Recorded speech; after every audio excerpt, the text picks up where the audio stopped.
allow me to share my beautiful Gitoren experience. Ito yung famous windmill of Netherlands. To start the day right, it's coffee. Ayan, may mga nauna na sa amin. Ayan.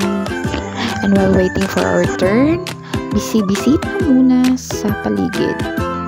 The famous wooden tulip. And finally, nakasakay na din kami. Ayan, umiikot kami sa village. At yung guide is nagsashare ng history ng village na ito. That's the bridge. Wooden bridge.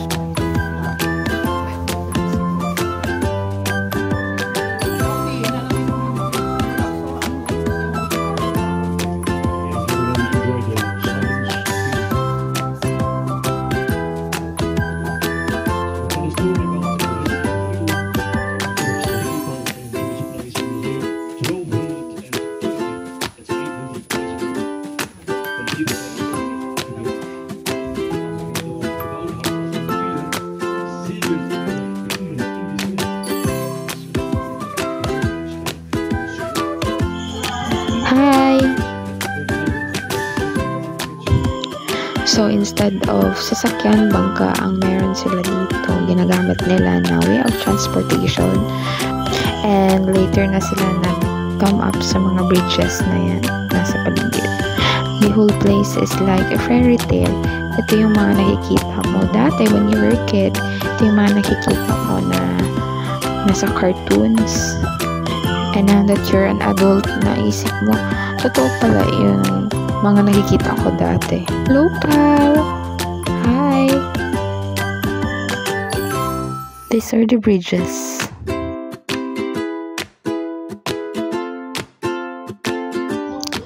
And if you happen to visit the area, please be mindful with the privacy of the local people. Hindi kasi ibig sabihin na allowed tayong mag-stroll or mag-roam around the area is pwede tayong mag-take picture anywhere we want.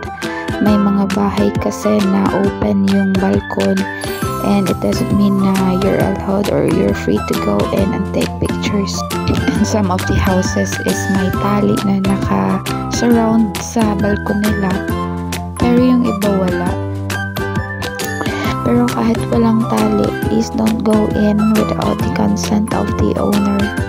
That's a way of respecting the community and the local people who is the resident of the area. And para mag-thrive na din yung tourism sa lugar nila. That they will see somehow, someday, the tourism in positive perspective rather than negative.